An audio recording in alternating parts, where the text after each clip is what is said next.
Assalamualaikum warahmatullahi wabarakatuh. Puji syukur, kita panjatkan kehadirat Allah Subhanahu wa Ta'ala, Zat yang telah menurunkan Al-Quran Al-Karim sebagai pedoman dan petunjuk bagi orang-orang yang bertakwa. Tak lupa sholawat dan salam semoga senantiasa tercurahkan kepada junjungan kita Nabi Muhammad Shallallahu Alaihi Wasallam. Semoga kita termasuk umatnya yang mendapatkan syafaat, amin. Jumpa lagi, dengan saya Sucipto. Pada kesempatan ini kita akan membahas pelajaran pendidikan agama Islam. Simak materi berikut. Semangat belajar.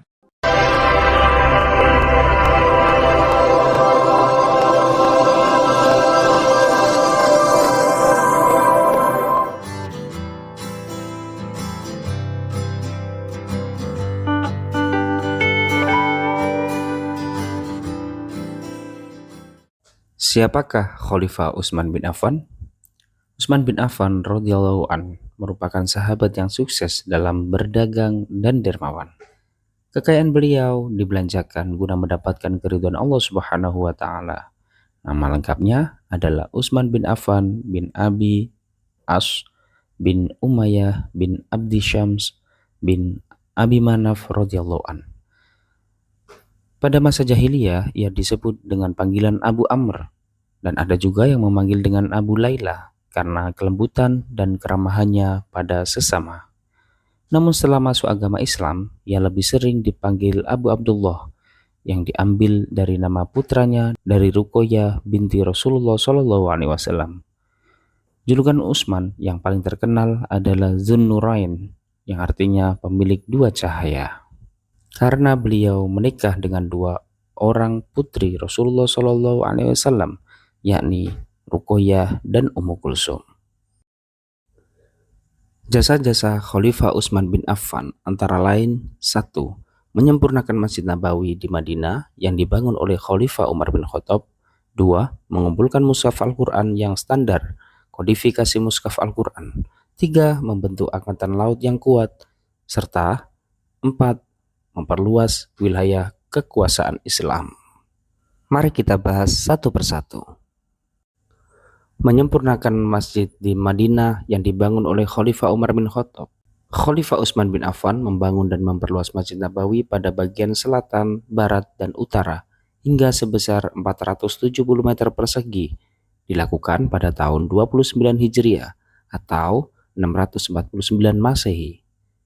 Masjid Nabawi telah mengalami beberapa kali perubahan dan perbaikan hingga sekarang telah memiliki luas kurang lebih 400.000 meter persegi yang bisa menampung lebih dari 1 juta jemaah. Mengumpulkan mushaf Al-Quran yang standar atau kodifikasi mushaf Al-Quran. Amal terbesar yang selalu menjadi saksi bagi Utsman bin Affan hingga hari kiamat adalah upayanya mengumpulkan dan menyatukan Al-Quran dalam satu mushaf yang dikenal dengan nama Mushaf Utsmani. Orang yang diperintahkan oleh Khalifah Utsman untuk mengumpulkan mushaf Al-Quran adalah Zaid bin Sabit, dan dibantu oleh Abdullah bin Zubair, Sa'id bin Ash, Abdurrahman bin Haris bin Hisham. Kemudian ide ini mengumpulkan mushaf disebabkan oleh beberapa hal, antara lain banyaknya penghafal Al-Quran yang gugur dalam medan perang, sulit memantau pembelajaran Al-Quran karena luasnya kekuasaan Islam, sementara banyak penghafal Al-Quran tersebar di beberapa wilayah yang berjauhan. Agar ada acuan atau pedoman yang menyatukan qiraat atau bacaan umat Islam yang berbeda-beda dialeknya dalam membaca Al-Quran. Jasa selanjutnya yaitu membentuk angkatan laut yang kuat. Khalifah Utsman bin Affan melatih angkatan laut yang tangguh.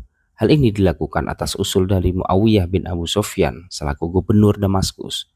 Tujuan dari angkatan laut ini adalah untuk menjaga keamanan wilayah kekuasaan Islam dari pasukan musuh, terutama pasukan musuh dari Romawi yang ingin menguasai kota Iskandaria. Selanjutnya, memperluas wilayah kekuasaan. Pada zaman Khalifah Utsman bin Affan, luas kekuasaan wilayah Islam semakin bertambah.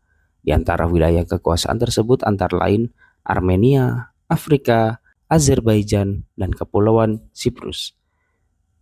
Kaum muslim yang berdakwah di Armenia dipimpin oleh Salman bin Rabi'ah, sedangkan ke Afrika, Tunisia, Tripoli, sekarang jadi Libya, dipimpin oleh Abdullah bin Sa'ad. Walid bin Uqbah memimpin dakwah ke wilayah Azerbaijan. Perluasan wilayah kekuasaan Islam di Kepulauan Cyprus dipimpin oleh Muawiyah bin Abu Sufyan, yang kemudian merambah hingga ke Konstantinopel, Turki, serta negeri Balkan, Yugoslavia, dan Polandia.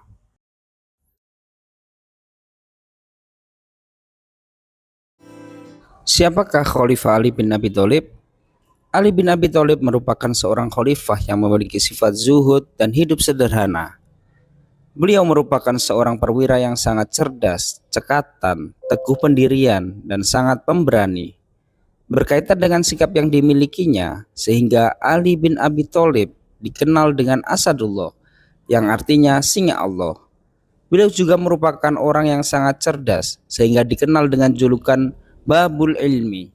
Khulafaur Rasyidin yang terakhir ini terkenal juga dengan ketegasannya. Dia tidak segan-segan mengganti pejabat gubernur yang dinilainya tidak bisa mengurusi kepentingan umat Islam. Jasa-jasa Khalifah Ali bin Abi Thalib: yang pertama, menata administrasi negara dan mengganti beberapa orang pejabat. Yang kedua, menarik kembali tanah milik negara dan harta Baitul Mal. Yang ketiga, penulisan buku pokok-pokok ilmu nahwu.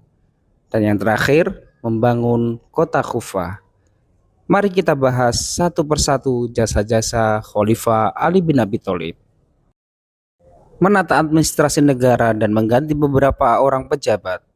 Ali bin Abi Thalib ketika menjadi khalifah tidak segan-segan mengganti beberapa orang gubernur yang diangkat oleh khalifah sebelumnya. Hal ini beliau lakukan karena mereka diangkat semata-mata hubungan kekerabatan, bukan atas nama kemampuan.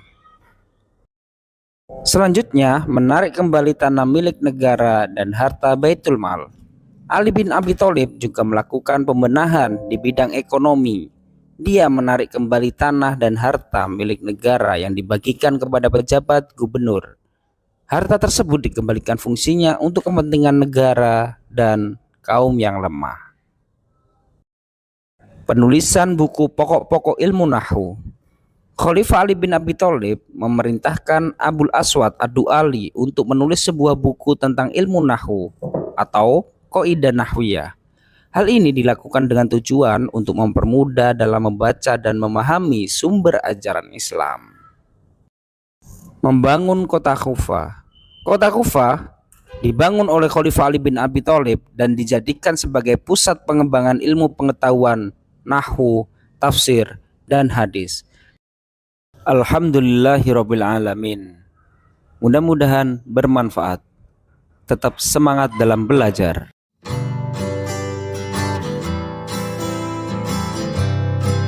Terima kasih. Wassalamualaikum warahmatullahi wabarakatuh.